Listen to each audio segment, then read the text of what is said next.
नमस्कार दोस्तों, आप सबका स्वागत है। आज हम पढ़ने वाले हैं अलंकार। अलंकार सेकंड ग्रेड की दृष्टि से फर्स्ट ग्रेड की दृष्टि से अलंकार बहुत ही महत्वपूर्ण माने जाते हैं। अलंकार हैं, इनमें से 2 क्वेश्चन हैं वो आपको एग्जाम में ज़रूर पूछे जाएंगे। आज हम अलंकार का पार्ट फर्स्ट ले रहे हैं और बहुत सारे उदाहरणों के साथ हम प्रैक्टिस भी करेंगे। ये पार्ट फर्स्ट है क्योंकि सभी अलंकार एक ही वीडियोज में पढ़ना संभव नहीं है। सेकंड वीडियोज में भी हम अलग से अलंकार, दूसरे अन्य अलंकार पढ़ेंगे। तो शुरू करते हैं। सबसे पहले हम पढ़ेंगे शब्दालंकार। अलंकार 2 प्रकार के होते हैं, एक शब्दालंकार होते हैं, एक अर्थालंकार होते हैं। तो अलंकार 2 प्रकार के होते हैं। शब्दालंकार के अंतर्गत भी अलंकार मुख्य रूप से 3 प्रकार के होते हैं जो हम देखने वाले हैं। एक तो होता है अनुप्रास अलंकार, अनुप्रास अलंकार। दूसरा यमक अलंकार और तीसरा है श्लेष अलंकार। इनके बारे में हम विस्तार से पढ़ने वाले हैं बहुत सारे उदाहरणों के साथ। तो शुरू करते हैं। सबसे पहले हम पढ़ेंगे अनुप्रास अलंकार। अनुप्रास अलंकार क्या होता है कि जब किसी वाक्य में, ये ऐसे हम ये देख लेते हैं काव्य में या किसी वाक्य में ही देख लेते हैं कि जब किसी काव्य या वाक्य में वर्णों की आवृत्ति बार बार हो। वर्णों की आवृत्ति का मतलब कि एक ही वर्ण प्रत्येक शब्द में बार बार रिपीट हो।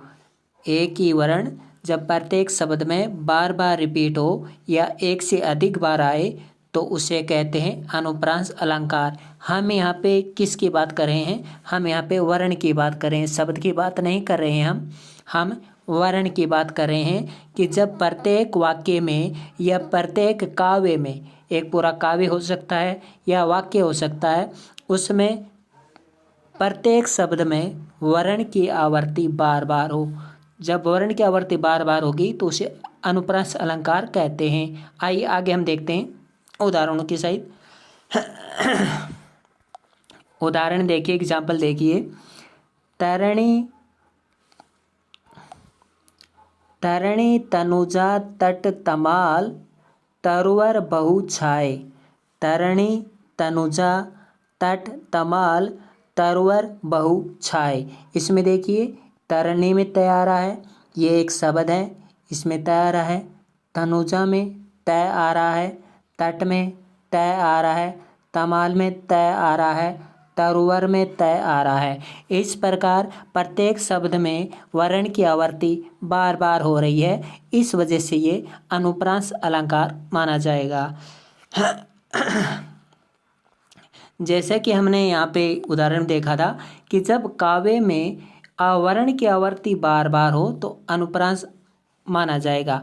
कह सकते हैं कि एक से अधिक बार जब वर्ण आए तो उसे अनुप्रास अलंकार कहते हैं। वही हमने यहाँ पे उदाहरण में भी देखा। आगे देखिए, दूसरा एग्जाम्पल देखिए। रघुपति राघव राजा राम पतित पावन सीताराम। तो यहाँ पे हम देख सकते हैं कि प्रत्येक वर्ड में देखिए यहाँ पे र रिपीट हो रहा है, र वर्ण रिपीट हो रहा है, र रिपीट हो रहा है। यहाँ पे शब्द रिपीट नहीं करना है, वर्ण रिपीट करना है। र वर्ण रिपीट हो रहा है। ऐसे ही पतित में प वर्ण रिपीट हो रहा है। एक से अधिक बार रिपीट होना चाहिए, 2 या 2 से 2 बार भी रिपीट हो सकता है, 3 बार भी, 4 बार भी, कितनी बार भी रिपीट हो सकता है वर्ण, लेकिन एक बार से अधिक रिपीट होना चाहिए। तो देखिए यहाँ पे र प इस प्रकार वर्ण बार बार रिपीट हो रहा है, इसलिए इस सेकंड में भी अनुप्रास अलंकार माना जाएगा। आगे देखिए। तो इसमें भी अनुप्रास अलंकार है, इसमें भी अनुप्रास अलंकार है वर्ण की आवृत्ति के कारण। आगे देखिए। चारु चंदर की चंचल किरणें खेल रही हैं जल थल में। चारु चंदर की चंचल किरणें खेल रही हैं जल थल में। तो देखिए चारों में चय, चंद्र में चय, चंचल में चय, इस प्रकार रिपीट हो रहा है वर्ण। इस प्रकार वर्ण रिपीट होने के कारण यह भी अनुप्रास अलंकार माना जाएगा। आगे देखिए अगला एग्जाम्पल। मैया मोरी मैं नहीं माखन खायो, मैया मोरी मैं नहीं माखन खायो, मैया मोरी मैं नहीं माखन खायो। तो यहाँ पे देखिए मैं वर्ण, देखिए यहाँ पे मैं वर्ण रिपीट होने के कारण ये अनुप्रास अलंकार माना जाएगा।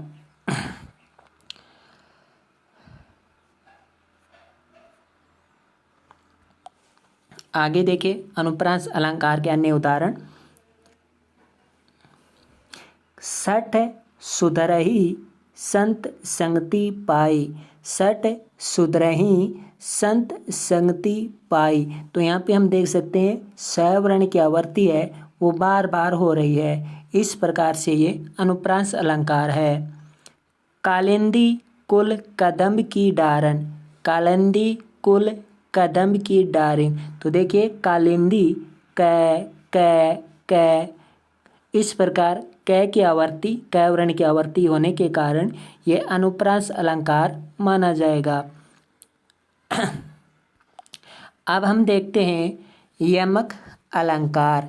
यमक अलंकार क्या होता है कि जब काव्य में कोई शब्द एक से अधिक बार आए और उनके अर्थ अलग अलग हो, यानी कोई शब्द है वो रिपीट हो, जैसे कनक कनक। अब देखिए कनक कनक एक बार से अधिक रिपीट हो रहा है, आ रहा है, देखो 2 बार रिपीट हो गया, एक बार से अधिक रिपीट हो गया, लेकिन इनके अर्थ अलग अलग हो तो वह यमक अलंकार माना जाएगा। उदाहरण देखिए कनक कनक ते सो गुनी मादकता अधिकाय, या खाए बोराय नर वा पाए बोराय। तो देखिए कनक कनक, एक कनक का अर्थ होता है धतूरा और दूसरे कनक का अर्थ है सोना। तो कहते हैं कि धतूरा अधिक होने से भी आदमी पागल हो जाता है, धतूरा अगर खा ले व्यक्ति तो वो पागल हो जाता है, अगर किसी आदमी के पास सोना अधिक हो तो वो भी आदमी पागल हो जाता है। तो यहाँ पे एक कनक का अर्थ है धतूरा, एक कनक का अर्थ है सोना। तो इस प्रकार से जब एक ही शब्द 2 या 2 से अधिक बार रिपीट हो और उसके अर्थ अलग अलग निकले तो वह यमक अलंकार कहलाता है। अगला उदाहरण देखिए,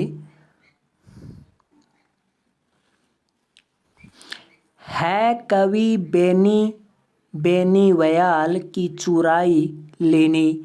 तो यहाँ पे 2 बार बेनी बेनी आया है, 2 बार बेनी बेनी आया है कि है कवि बेनी बेनी वयाल की चुराई लेनी।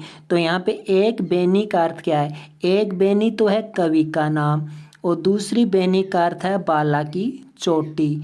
तो है कवि बेनी बेनी वयाल की चुराई लेनी,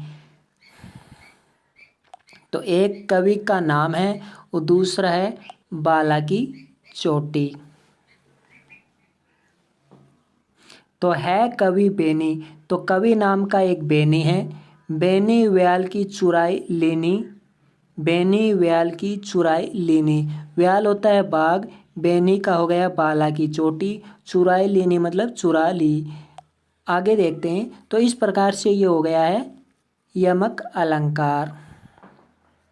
एक बार यमक अलंकार हम फिर से बता देते हैं कि जब काव्य में कोई शब्द जब वह काव्य में कोई शब्द एक से अधिक बार रिपीट हो जाए, जैसे कनक कनक, ये एक ही शब्द है, वाक्य में कोई शब्द एक से अधिक बार आए तो ये एक ही शब्द है, ये एक बार से अधिक आ गया और इसका अर्थ अलग अलग है तो ये यमक अलंकार माना जाएगा। आगे देखिए यमक अलंकार के अन्य उदाहरण। काली घटा का घमंड घटा, काली घटा का घमंड घटा। तो एक घटा का अर्थ है कम होना, एक घटा का अर्थ है यहाँ पे कम होना और दूसरी घटा का अर्थ है काली घटाएं, दूसरी घटा का अर्थ है काली घटाएं। जो काली घटाएं हैं उनको घमंड था खुद पर और उनका घमंड घट गया। आगे देखिए, रति रति शोभा सब रति के शरीर की, रति रति शोभा सब रति के शरीर की। तो एक रति का अर्थ तनिक तनिक है, अर्थात सारी, और दूसरी रति का अर्थ है काम की, कामदेव की पत्नी। तो एक रति का अर्थ है तनिक तनिक और दूसरा रति का अर्थ है कामदेव की पत्नी। तो यहाँ पे क्या होगा, ये अलंकार माना जाएगा, क्योंकि एक ही शब्द 2 बार रिपीट हो गया है, रति रति आ गया है। एक रति है तनिक तनिक और दूसरी रति है कामदेव की पत्नी।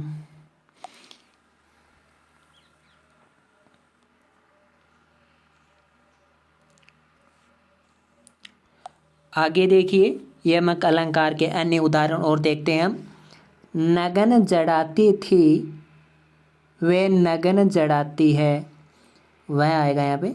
नगन जड़ाती थी वह नगन जड़ाती है। तो यहाँ पे एक नगन का अर्थ हो गया वस्त्र के बिना, अर्थात बिना वस्त्र के, और दूसरे नगन का अर्थ है हीरा मोती। दूसरा नगन का अर्थ है हीरा मोती। तो यहाँ पे ये पहला नगन है, इसका अर्थ तो है वस्त्रों के बिना, और दूसरे नगन का अर्थ है हीरा मोती।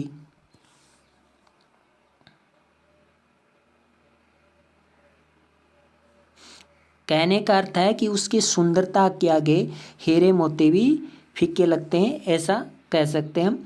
तो यहाँ पे एक नगन का अर्थ है वस्त्रों के बिना, और एक नगन का अर्थ है यहाँ पे हीरा मोती। तो हमें तो शब्दों को पकड़ना है, इतना हिंदी अर्थ करने के लिए हमारे पास बिल्कुल टाइम नहीं होता।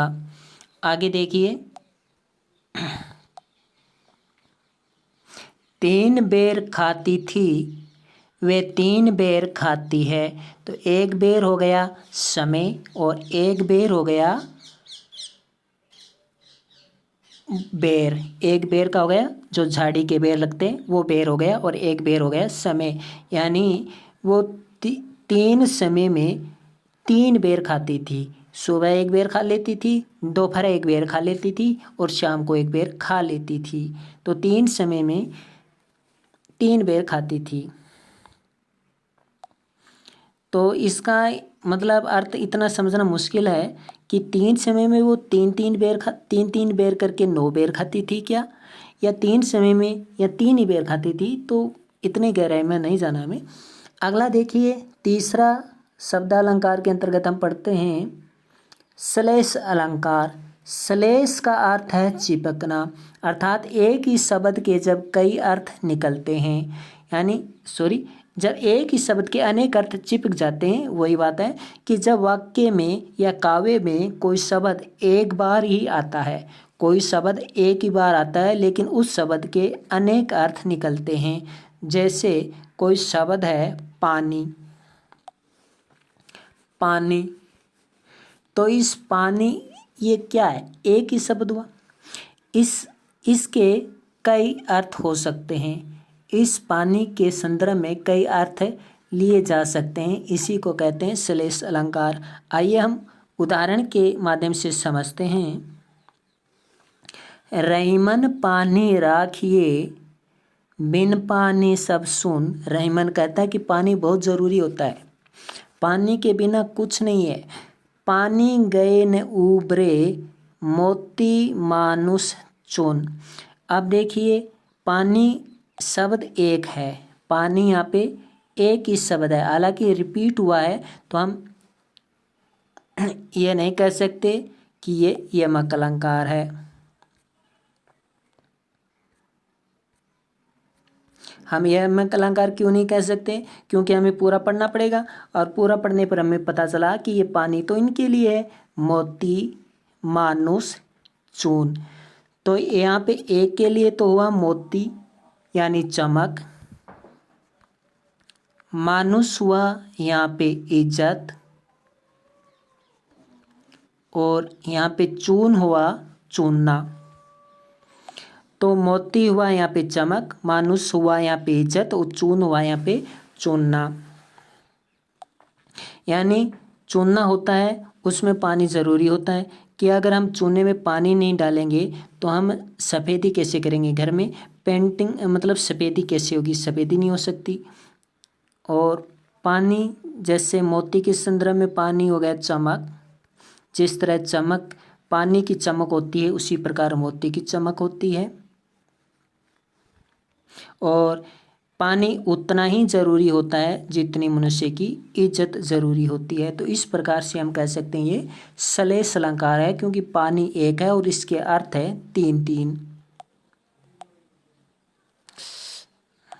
आगे देखिए अन्य उदाहरण देखते हैं सलेस अलंकार के। सलेस अलंकार के अन्य उदाहरण देखिए, मधुबन की छाती को देखो सूखी इसकी कितनी कलियां। मधुबन की छाती को देखो सूखी इसकी कितनी कलियां।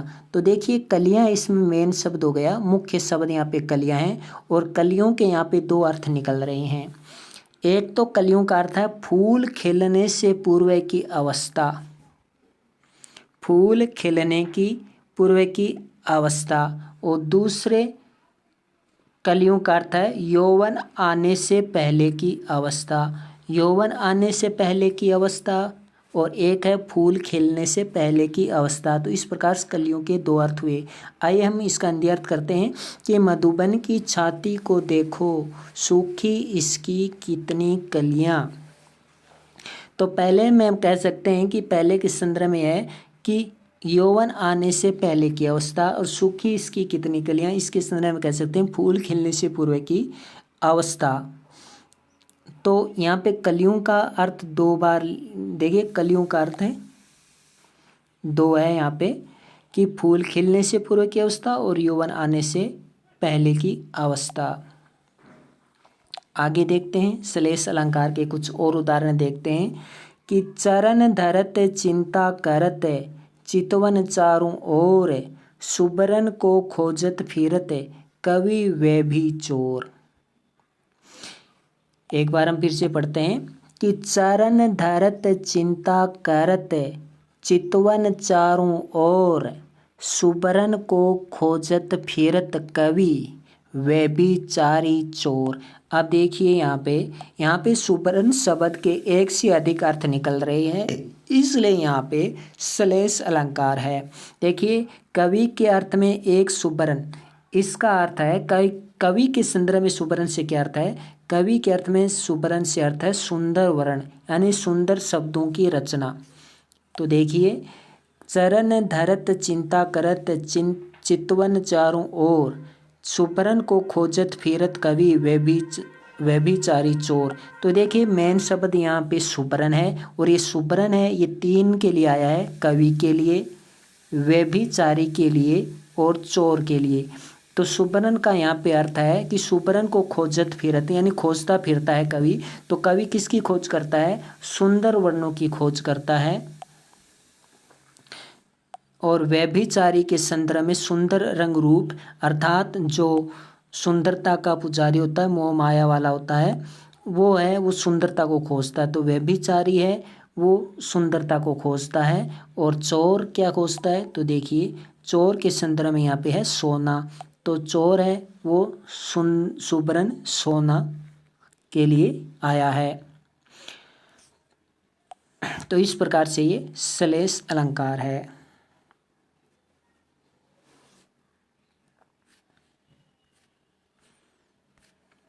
आगे देखिए सलेस अलंकार का अन्य एक एग्जाम्पल देखते हैं कि मंगन को देख पट देत बार बार है।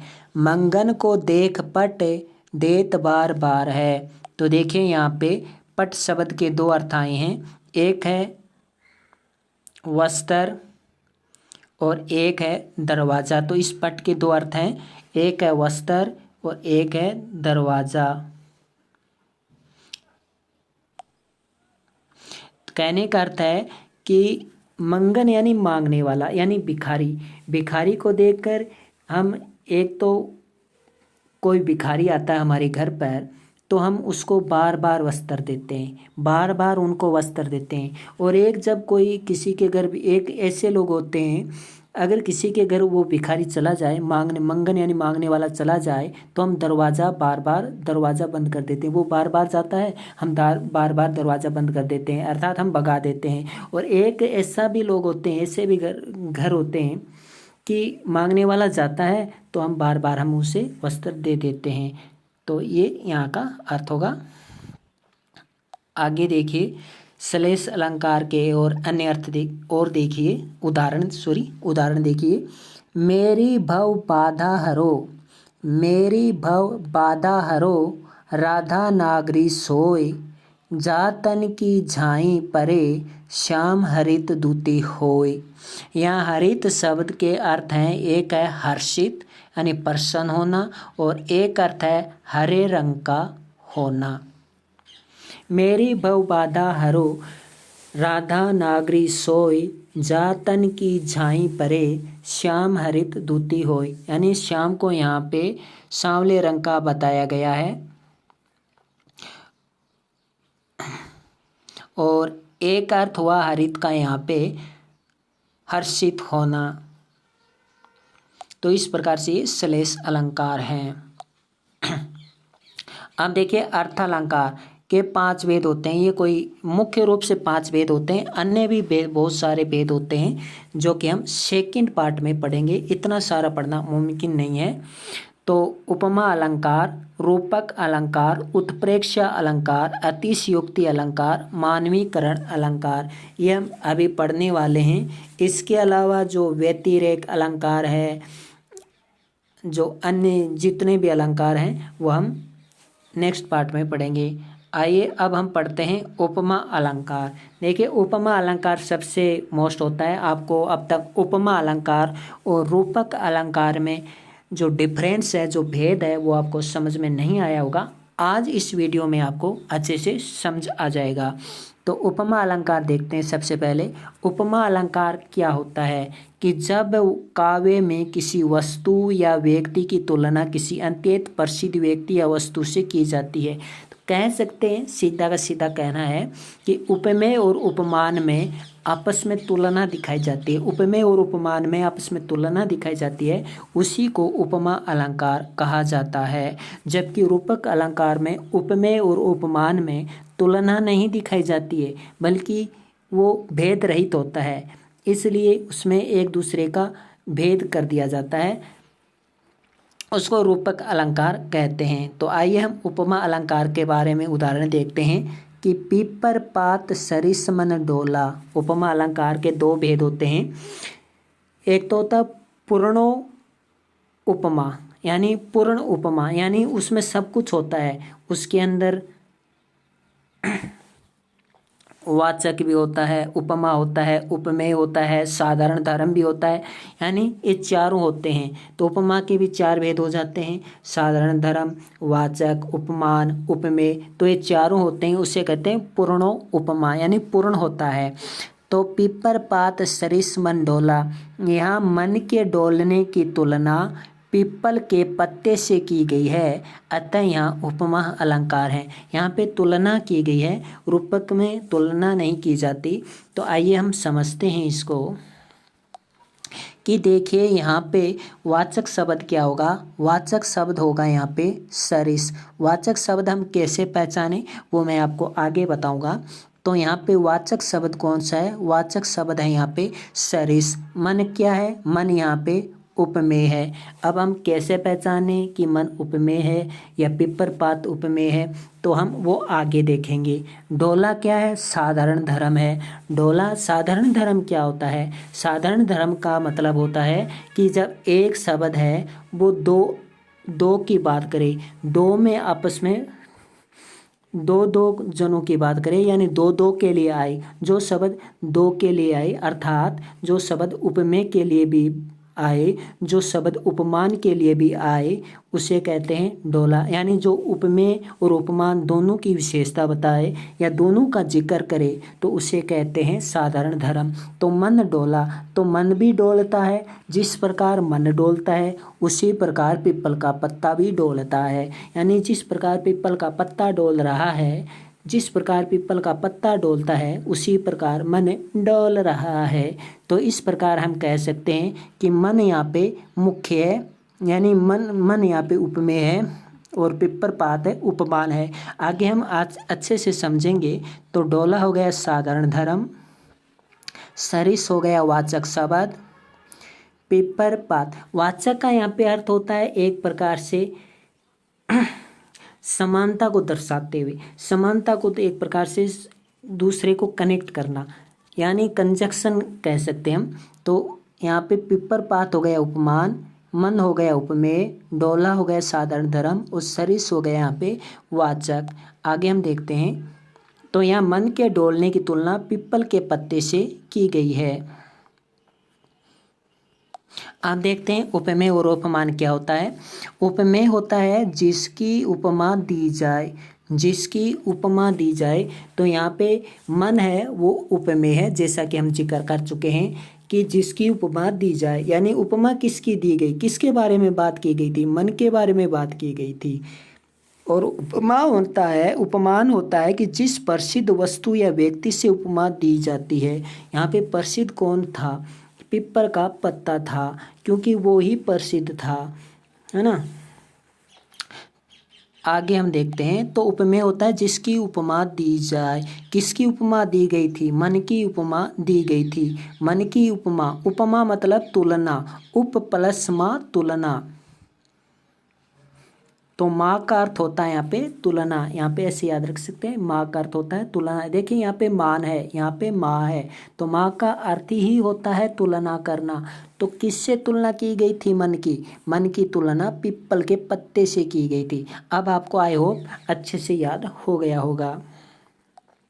अब देखिए हम इसी को हम आगे और जिक्र कर लेते हैं, हम पढ़ तो चुके ही हैं। समान धर्म क्या होता है, उपमेय और उपमान की विशेषता हम पढ़ चुके हैं। उपमेय और उपमान की विशेषता बताना या उपमेय उपमान के बारे में जिक्र करना ही क्या है, यहाँ पे समान धर्म है, साधारण धर्म है। समान धर्म को हम साधारण धर्म भी कह सकते हैं। उपयुक्त उदाहरण में डोलना क्या है, समान धर्म है, क्योंकि पीपल का पत्ता भी डोल रहा है और मन भी डोल रहा है। वाचक शब्द वे शब्द होते हैं जो उपमेय उपमान की समानता प्रकट करते हैं, कनेक्ट करते हैं एक दूसरे को, कह सकते हैं कंजक्शन की तरह होते हैं। उपमान देखिए हम ऐसे ही पहचान लिया हमने कि वाचक शब्द वे शब्द होते हैं जो उपमेय और उपमान की समानता प्रकट करते हैं। आइए हम उसके पहचानने के लिए कुछ देखते हुए शब्द देखते हैं। जैसे सरिस शब्द मिलेगा आपको वाक्य में, सरिस शब्द मिलेगा, सा शब्द मिलेगा, सम शब्द मिलेगा, सी शब्द मिलेगा, सरिस शब्द मिलेगा, ईव शब्द मिलेगा, समानता शब्द मिलेगा, समान शब्द मिलेगा, सम सी सरिस ईव सा समान समानता सरिस, ऐसे शब्द आपको अगर मिल जाए तो वो समझ लीजिए वो उपमान का है, उपमा वो उपमा अलंकार है। ऐसे हम अंदाज लगा सकते हैं, आराम से समझ सकते हैं। आइए हम कुछ और उदाहरण देखते हैं और अलग अलग उदाहरण देखते हैं ताकि हमको अच्छे से समझ में आ जाए। तो देखिए, मुख्य मयंक सम मंजू मनोहर, मुख्य 28 मिनट, मुख्य मयंक सम मंजू मनोहर। तो देखिए यहाँ पे उपमेय क्या है, उपमेय है मुख, क्योंकि मुख की उपमा दी गई है। किससे दी गई है मुख की उपमा, मयंक से दी गई है। मुख मयंक यानी मयंक रूप, यानी मुख रूपी मयंक। तो यहाँ पे मुख की तुलना उपमा दी गई है, उपमा दी गई है किससे, मयंक से। यहाँ पे प्रधान कौन है, मयंक है, क्योंकि मुख की तुलना देने के लिए एक मेन शब्द, एक मेन वर्ड होना चाहिए, मुख्य शब्द होना चाहिए, वो था मयंक। तो मयंक यहाँ पे उपमान। साधारण धर्म क्या है, मंजू मनोहर, मंजू मनोहर साधारण धर्म है। और वाचक शब्द हो गया यहाँ पे सम, वाचक शब्द हो गया सम। मंजू का अर्थ होता है सुंदर और मनोहर का मतलब मन को हरने वाला। तो चंद्रमा का मुख ऐसा है, मन को हरने के समान है, यानी चंद्रमा का मुख है वो मन को हरने के समान बताया गया है, समान बताया गया है, यानी भेद तो किया नहीं गया है, अर्थात ये रूपक तो हो नहीं सकता, ये उपमा अलंकार है। आगे देखिए, हाय फूल सी कोमल बच्ची हुई राख की डेरी थी। हाय फूल सी कोमल बच्ची हुई राख की ढेरी थी। तो यहाँ पे उपमेय क्या तुलना उपमा किससे, उपमा किसकी की गई है, बच्चे की गई है। किससे की गई है, फूल से की गई है कि बच्चे भी फूल की जैसी कोमल है। तो यहाँ पे कोमल तो साधारण धर्म है क्योंकि बच्चे भी कोमल है और फूल भी कोमल है और वाचक शब्द हो गया सी। तो ये हम पूर्णों उपमा पढ़ रहे हैं। हम लुप्तो उपमा का भी हम उदाहरण देखेंगे, एक या दो। आगे देखिए, निर्मल तेरा नीर अमृत सम उत्तम है। सम शब्द आ गया, हमने पहचान लिया उपमा अलंकार है। अब देखिए, निर्मल तेरा नीर अमृत सम उत्तम है, यानी जो तेरा निर्मल नीर है, जो जल है, वो अमृत के समान बहुत ही अच्छा है, उत्तम है। तो यहाँ पे देखिए उपमेय क्या हो गया, यहाँ पे नीर हो गया क्योंकि नीर की तुलना उपमा की गई है। उपमा दी गई है, किससे दी गई है, अमृत से। तो अमृत एक प्रधान और मुख्य शब्द चाहिए हमें नीर के लिए, और वो हो गया अमृत। साधारण धर्म यहाँ पे उत्तम है क्योंकि नीर भी उत्तम है, अमृत भी उत्तम है, और वाचक शब्द हो गया यहाँ पे सम। तो कह सकते हैं ये उपमा अलंकार हो गया। आगे और उदाहरण देखते हैं उपमा अलंकार के।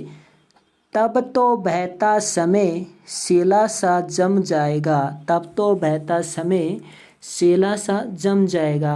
तो समय शिला सा जम जाएगा, यानी सा आ रहा है, और सा समय और सीमा के लिए आ रहा है। सा किसके लिए आ रहा है, समय और सीमा के लिए आ रहा है। देखिए वाचक शब्द होता है वो समय और सीमा के लिए भी, दोनों के लिए आ सकता है, और जो साधारण धर्म होता है वो दोनों के लिए ही आता है। तो वाचक शब्द दोनों के लिए आ सकता है, एक के लिए आ सकता है या दोनों के लिए आ सकता है, ज़्यादातर दोनों के लिए ही आता है।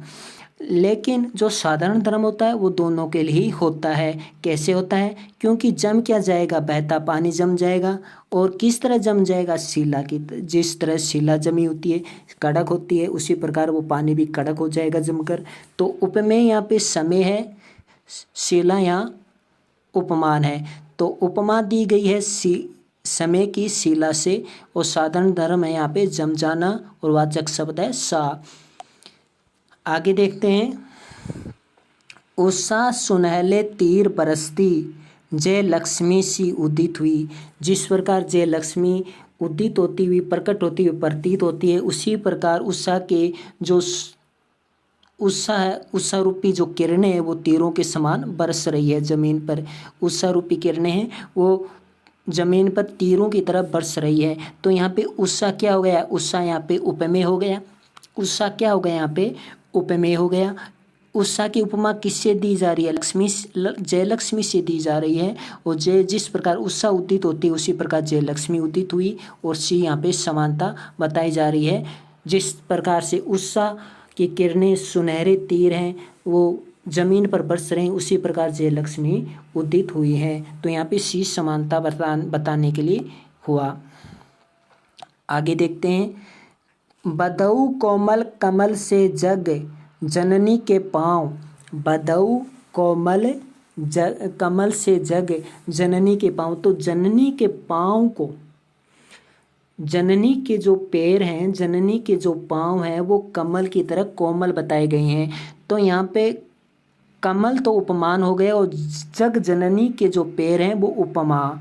जो जग जननी के पैर की उपमा किससे दी गई है, कमल से दी गई है। जग जननी के पैर की उपमा किससे दी गई है, कमल से दी गई है, और दोनों ही कैसे हैं, कोमल हैं। और वाचक शब्द यहाँ पे हो गया सा से सी, सम, समान, समानता, ईव, इस प्रकार सरस, इस प्रकार ये जो शब्द होते हैं वो वाचक शब्द होते हैं।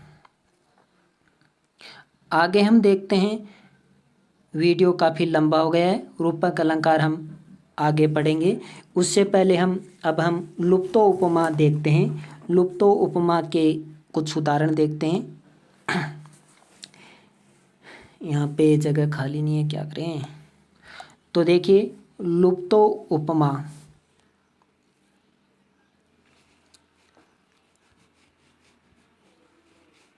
कॉर्टिकोलिस।